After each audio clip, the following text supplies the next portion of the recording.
This video is brought to you by our friends at Gorilla Car Care, a premium detailing product at an affordable price and your classic car or truck's best friend for maintaining a showroom shine. Go to GorillaCarCare.com today. So Brendan and I are out here at Dealer's Auto Auction of the Rockies looking for cool stories. And we've seen the usual group of suspects. Mid-2000s pickups, a bunch of mid-2000s SUVs, the stuff you typically find at a used car dealer. And then out of nowhere, we stumbled upon an absolute time capsule, a car that I cannot believe has survived this preserved. Brendan, what did we find? So this is the 4th generation Camaro, otherwise known as the F-Body or the Catfish Camaro. And this is kind of the last gasp of this generation. And this is kind of also when they just stopped making them shortly after this. But this actually has the V6 engine in it. And I know a lot of you are going to immediately click away as soon as I said that that has a V6, but hear me out. Those V8 Camaros and Firebirds have gotten super valuable lately.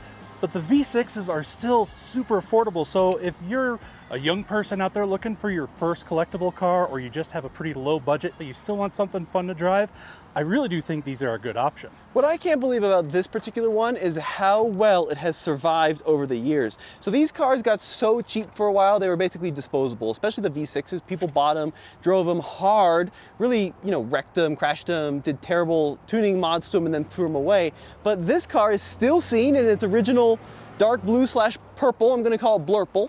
And look, it's got the hubcaps on it. I think this is about as base as they get. Even if you open up on the inside, it has roll down windows and a manual transmission. And yes, that is the proper way to buy one of these. And a lot of people love those LS V8s, and for good reason, right? They're fantastic engines. They're super reliable, and they put out a really good amount of power and torque. But don't sleep on these 3800 series V6s either, because they are just as reliable as those V8 engines, and they do put out 200 horsepower and 225 pound-feet of torque to the same rear wheels. Yeah, and the cool thing about these 3800s, right, is they used them in a ton of different General Motors products, Chevrolets, Buicks, that kind of thing in this time period. And they've really developed a reputation of being A, almost indestructible, and B, super easy to work on. So for example, look at where the alternator is placed, right at the top of the engine, super accessible. Now, one of the challenges with F-bodies is the engines are super mounted. They're mounted further back in the platform than a lot of cars even today. And you can see, look at the relation of the engine to the front wheels. Yeah, front wheel. Yeah, there's the end of the front wheel. Here's the front of the car. That is how much space you have until the engine, or that's actually just where the front wheel is. And then you've got about another 6 inches before the engine even starts. So it is pretty tucked in there. Dude, this is basically a mid-engine car. Yeah, if you think about it, That's how far back it is. Now, of course, servicing the backmost cylinders for spark plug changes, I imagine, would be a little bit trickier with this layout. But what did they use this engine in, Brendan? It was a ton of different things. Oh gosh, the list would go on forever, Tommy. They used this in the Buick Park Avenues. They put them in, so many different front wheel drive sedans. There weren't a ton of rear wheel drive things that the 3800 series engine came in, but it was in this. They even did supercharged versions of it, like the Park Avenue Ultra or the Pontiac Grand Prix GTP. So it was a pretty versatile platform, and I would even think that maybe you could, grab a supercharger from one of those and throw it on here and get it a little extra exciting. What's the power number in the early 2000s? So yeah, the early 2000s on this was about 200 horsepower, 225 pound-feet of torque. Now the supercharged versions of these, I think they were putting out around 240 horsepower. So you're talking about a 40 horsepower bump from the General Motors supercharger that they threw on it. Now look, 200 horsepower, not a ton by modern day standards. Even by the early 2000s in a muscle car, this was not much of a performance machine. But if you want a cool looking car that's gonna last you a long time, this is a great option.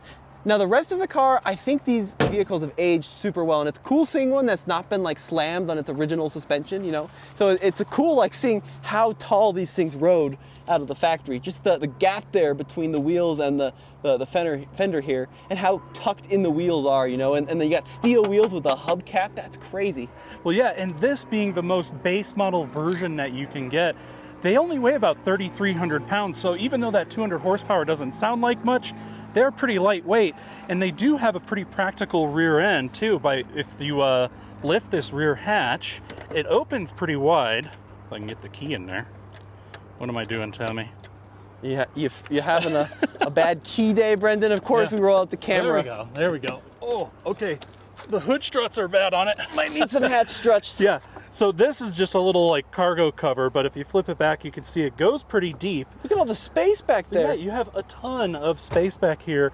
I mean, I recently drove one of these across the country, and we fit 5 wheels for the car in the back, and a luggage for me and my passenger for the whole journey back, and it fit no problem. We didn't have to compromise up front at all. Well, let's check out that inside, right? Now, when we are saying base model, I mean, I think that this might be one of the most base models available back in 2001.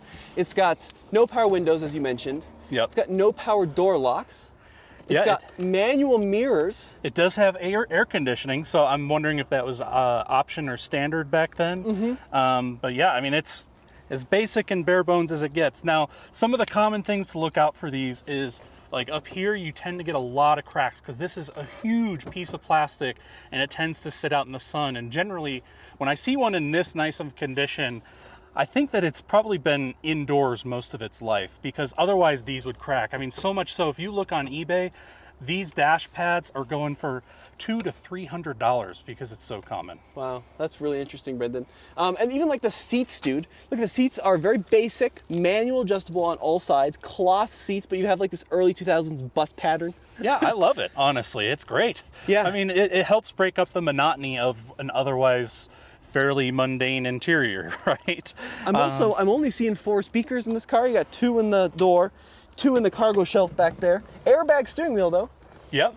Yeah, I think they all came standard with an airbag. Now this center console has disintegrated a little there. kind of seen better days, but you know, early 2000s GM plastic wasn't great. How many miles are on this thing? So this has about 92,000 miles on it. Wow. And it looks like it's got some modified exhaust as well.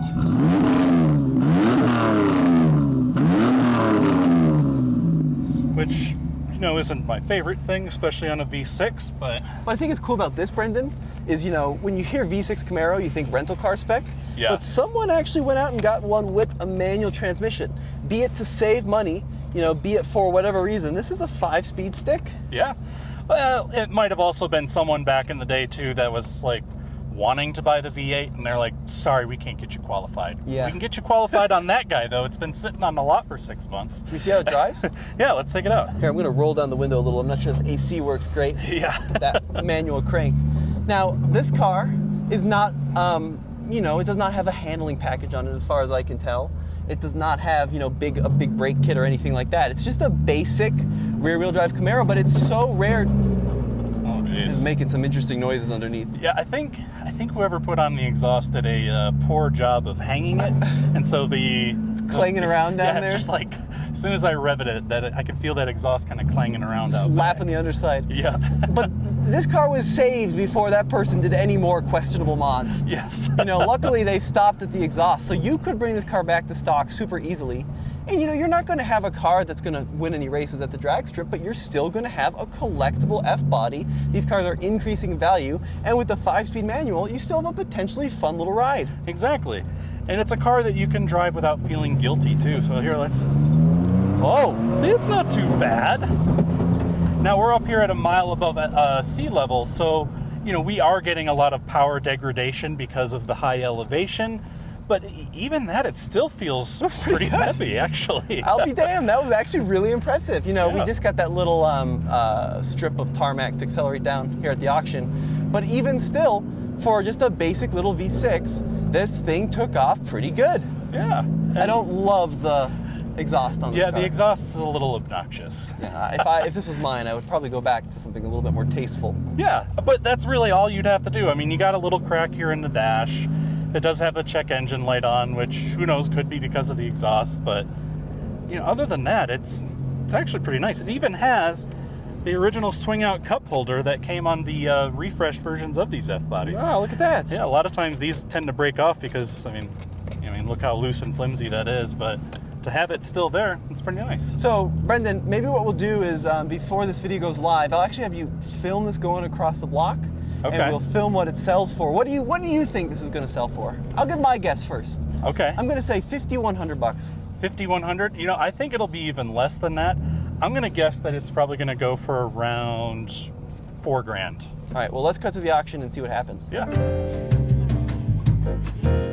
All right, so that Camaro opened at $7,000, and I think the auctioneer might have been a little ambitious because it went all the way down to $4,000 before it got a bid, eventually getting one more bid at $4,250 and going on call. So it didn't necessarily sell, but maybe they made a deal later on. So Brendan, after trying out the V6 Camaro from 01, what do you think? Should someone consider this as like a first affordable classic? Yeah, I mean, my first choice would always be to get the V8, right? But let's be real, not everybody can afford those because they have gone up quite a bit in value.